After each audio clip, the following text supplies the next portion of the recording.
ये प्रश्न एक दिया हुआ है कक्षा 12 में जो हिंदी है। इसमें एक खंड काव्य है श्रवण कुमार। तो ये जो है मेरठ, आजमगढ़, बस्ती, रायबरेली, हरदोई, बांदा, बहराइच, हमीरपुर इत्यादि जो है जिलों के लिए मानित किया गया है। इसमें कह रहा है कि श्रवण कुमार खंड काव्य के आधार पर नायक या प्रमुख पात्र श्रवण कुमार का चरित्र चित्रण करिए। ये सन देखो पढ़े हैं तो लगभग काफ़ी सनों में पूछा गया है। तो इसमें जो है आप लिख सकते हैं कि डॉक्टर शिवबालक शुक्ल जो इसके लेखक हैं प्रमुख, तो उन्होंने जो है ये खंड काव्य लिखा और उन्होंने इसमें जो है श्रवण कुमार के चरित्र को बखूबी ही प्रदर्शित किया है। तो वह सरयू नदी के तट पर अपने अंधे माता पिता के साथ एक आश्रम में रहता था, जैसा कि आप अगर सर्ग पढ़े होंगे तो उसमें जो है लिखा होगा। तो इसमें जो अगर चारित्रिक जो है विशेषता में कहा जाए तो मातृ पितृ भक्त, तो श्रवण कुमार जो है एक आदर्श मातृ पितृ भक्त पुत्र हैं।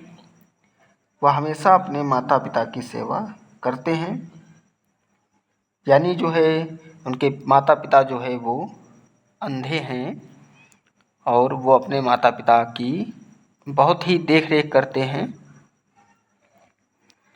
तो उन्हें जो है कांवड़ में बिठा के कई तीर्थों की यात्राएं कराते हैं। फिर है सत्यवादी, यानी श्रवण कुमार जो है एक सत्य वचन बोलने वाले हैं। राजा जब जो है राजा दशरथ ब्रह्म हत्या की संभावना प्रकट करते हैं तो वह उन्हें साफ साफ बता देता है कि वह ब्रह्म कुमार नहीं है, उसके पिता वैश्य और माता शूद्र हैं।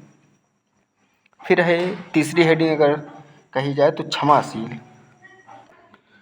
तो क्षमाशील में अगर कहा जाए तो श्रवण कुमार स्वभाव से ही बड़े सरल हैं। उनके मन में किसी के प्रति ईर्ष्या या द्वेष का भाव नहीं है। दशरथ द्वारा छोड़े गए बाण से आहत होने पर भी उनके मन में किसी प्रकार का क्रोध उत्पन्न नहीं होता है। इसके विपरीत वह उनका सम्मान ही करते हैं।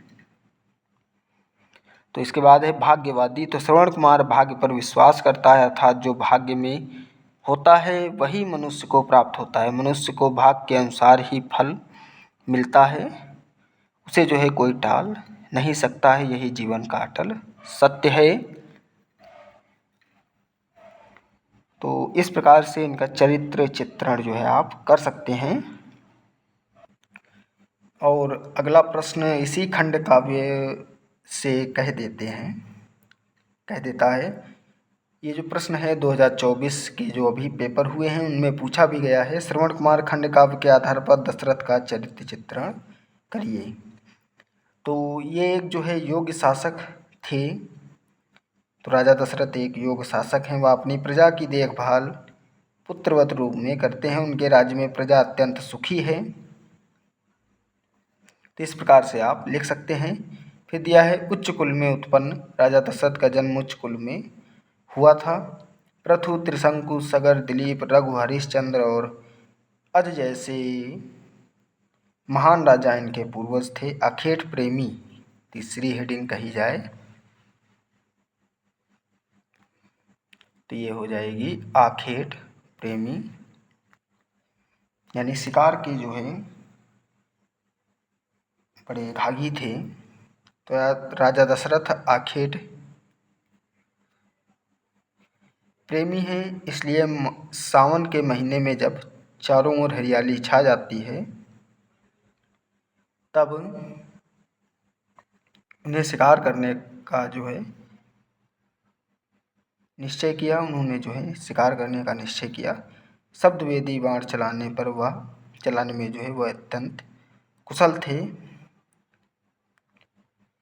फिर अगर हेडिंग लिखें, ये लिखना चाहें तो लिख लें, नहीं तो आगे वाली